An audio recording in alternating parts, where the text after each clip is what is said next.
20-22 হাজার টাকা একদম নতুন খেলোয়াড় রিয়েলমি 10 এই স্মার্টফোনটা বাংলাদেশে অলরেডি চলে আসছে এবং আজকে আমরা এর ফুল রিভিউতে ঝাঁপিয়ে পড়তে যাচ্ছি। তো কেমন আছেন আপনারা, ঝটপট কমেন্ট করে ফেলুন। আর যারা কিনা এই স্মার্টফোনটা কিনতে চান, কিনতে পারবেন লাইক টেলিকম থেকে, যাদের সব বসুন্ধরা সিটিতে রয়েছে, লেভেল 5-এ রয়েছে, ডেসক্রিপশনে তাদের সবার যাবতীয় ইনফরমেশনও দেওয়া রয়েছে। আর কারেন্ট প্রাইস ওই যে বললাম 20 থেকে 22 হাজার টাকার মধ্যে। আচ্ছা, আমরা পেয়েছি কিন্তু যে ব্ল্যাক বা নেভি ব্লু টাইপের কালার ভ্যারিয়েন্ট আর কি। এটার মনে হয় আরও কয়েকটা কালার হয়ে থাকে।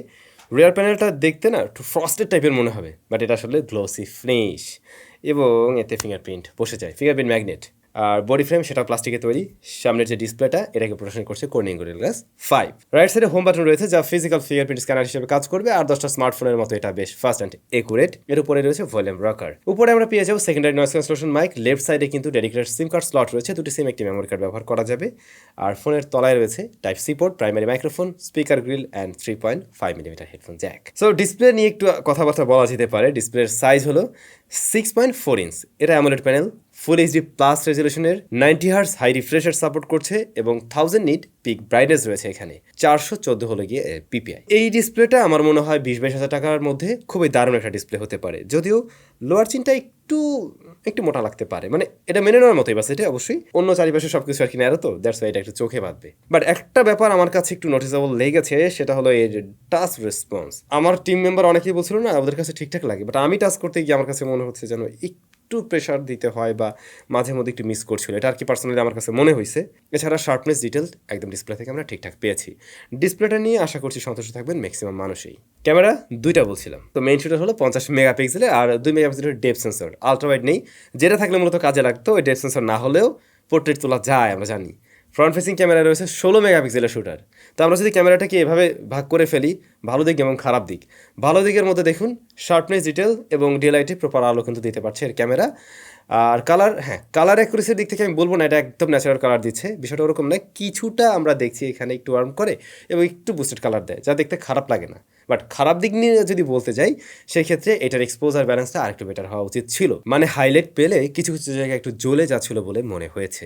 এরপরে নাইট মোড, সেখানে আমরা দেখতে পাই লো লাইটে যদি কিনা আপনি স্মার্টফোনটা স্টাডি করে ধরে রাখতে পারবেন বা যে সাবজেক্ট অবজেক্টের ছবি তুলছেন সেগুলো যদি খুব বেশি মুভটুভ না করে, তাহলে কিন্তু একটা ভালো ছবি পাওয়া যায়। তখন আলো কিছুটা বাড়িয়ে দেয় নাইট মোডে, মানে নর্মাল মোডের তুলনায়।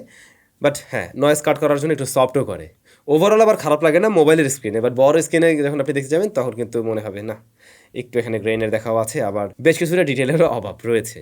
আলট্রাওয়াইড নেই, কিছু করার নেই। পোর্ট্রেট মোড আছে। এজ ডিটেকশন হ্যাঁ মাঝে মধ্যে টুকটাক কিছুটা মিস করে, তবে তার চাইতে বড় বিষয় হলো স্কিন টোন অনেকটাই শিফট করে, আমরা একটু সফট ছবি পাই। এইখানে আরেকটু ডিটেল আরেকটু শার্প রাখলে ছবিগুলো দেখতে বেশ ভালো লাগতো। ফ্রন্ট ফেসিং ক্যামেরা 16 মেগাপিক্সেলের। এখানেও দেখুন কালার টোনটা কিন্তু ঠিক নেই, অর্থাৎ ফেসের যে কালার টোন সেটা কিন্তু বেশ কিছুটা শিফট করে। বিশেষ করে স্কিনটা একটু ব্রাইট হতে দেখা যায়, তারপরে গ্লো করতে থাকে আর কি, সফট হয়ে যায়। একদম প্রপার লাইটিং কন্ডিশনে বেশ কিছুটা ইউজেবল ছবি পেলেও লো লাইটের ক্ষেত্রে আমার মনে হয়েছে এখানে আরেকটু ইমপ্রুভমেন্টের সুযোগ ছিল। যদিও এই ধরনের ছবি আবার অনেক সেলফি লাভারদেরই পছন্দ হয়। আপনি front facing camera video record করতে পারবেন 1080p-তে 30 fps-এ, এবং রিয়ারেও বিষয়টা সেম 1080p 30 fps। তো এখানে 4K পাবেন না, কারণ এর যে প্রসেসর 4K সাপোর্ট করে না। ওর ভিডিও কোয়ালিটি স্ট্যান্ডার্ড, তবে কিছুটা স্টেবিলিটির অভাব বোধ করছি। বাই দ্য ওয়ে, একটা ব্যাপারে আমি ভুল বললাম, মেইন ক্যামেরায় 1080p 60 fps-এ ভিডিও রেকর্ড করা যায়। ক্যামেরায় আরেকটু ইমপ্রুভমেন্টের দরকার ছিল। পারফরমেন্স সেকশনে আমরা দেখছি স্মার্টফোনে মিরাটেক হেলিও Z99 রয়েছে, যা বেশ বহুল প্রচলিত পরিচিত একটি প্রসেসর আমাদের কাছে। আর এটার অপারেটিং সিস্টেমে রয়েছে Realme UI 3.0 based on Android 12। Storage type UFS 2.2। আর এটা পাওয়া যায় কিন্তু বেশ কয়েকটা ভ্যারিয়েন্টে, যেমন 464, 4128GB, 6128GB, 8128GB, 8256GB। যদিও বাংলাদেশে কিন্তু মনে হয় 8128GB ভ্যারিয়েন্টটাই বেশি অ্যাভেলেবল। অন্যান্যগুলো মাঝে মধ্যে 2-1 পিস করে আসে, যেগুলোর দাম কিছুটা আবার কম। বিষয়টা যদি এভাবে একটু আমরা ভাবি, 20 থেকে 25 হাজারের মধ্যে আমি একটা স্মার্টফোন কিনবো, রেগুলার পারফরমেন্স ভালো চাই, অর্থাৎ আমি একসাথে বেশ কয়েকটা অ্যাপ্লিকেশন নিয়েও কাজ করবো, মাঝে মধ্যে একটু ভারী অ্যাপ্লিকেশন নিয়েও কাজ করতে চাই, গেমিং টেমিংও করবো, সেই ক্ষেত্রে এই স্মার্টফোন সঠিক মার্কিংয়ে পাস করেছে, মানে সে লেটার মার্কেই পাস করতে পারছে। রেগুলার পারফরমেন্স ভালো আছে, অ্যাপ ওপেন ক্লোজ টাইম একদমই ডিসেন্ট ছিল, আমরা র্যাম ম্যানেজমেন্টটাও কিন্তু বেশ ভালো পেয়েছি, এবং রিয়েলমি ইউআই এমনিতে মোটামুটি কিন্তু একটা ভালো ইউআইয়ের মধ্যেই থাকে। যদিও এই স্মার্টফোনে আমরা বেশ কয়েকটা ব্লোটার পাবো, এর বাইরে কিন্তু আমি কোনো সমস্যা ফেস করিনি। আমরা পাবজি রান করছিলাম, HD high frame rate support করে, এবং এই সেটিংসেই স্মার্টফোনের সাথে একটা স্মুথ রেজাল্ট দিয়েছে। হ্যাঁ, টুকটাক তো মাঝে মধ্যে একটু ফ্রেম ড্রপ করতে দেখা যায়, ওঠানামা করে, মানে একদম যে স্টেবল কনস্ট্যান্ট থাকে এরকম কিছু না, মাঝে মধ্যে একটু ফ্লেক্সিট করতে দেখা যায়। আর ফোনটা খুব বেশি হিট জেনারেট করে না, গরম হয় ঠান্ডা হয়ে যায় এরকম। অন্য গেমগুলোতে আবার পাবজির মতো অতটাও গরম হচ্ছিল না। যেমন ধরুন আমরা অ্যাশপালস 9 খেলছিলাম, সেটার রেজাল্ট ভালো ছিল। একদম শুরুতে আমাদের কাছে একটু ল্যাগি মনে হলো, তারপরে কিন্তু বেশ ভালো রেজাল্ট দিয়েছে। দেন আবার আমরা যখন সিওডি খেললাম ওইটার রেজাল্টও খুব ভালো পেয়েছি। হ্যাঁ, ফ্রি ফায়ারও খুব ভালো রেজাল্ট দিয়েছে এই স্মার্টফোনে। একটা বিষয় রিয়েলমির এই ফোন থেকে আমি মিস করছি, স্পিকার আসলে একটাই বটমে, তো এইটার ভলিউম লেভেল ঠিকঠাক আছে, কিন্তু স্টেরিও স্পিকারের বিষয়টা থাকলে আরও জোস হতো, যা এর বড় ভাইয়ের রয়েছে।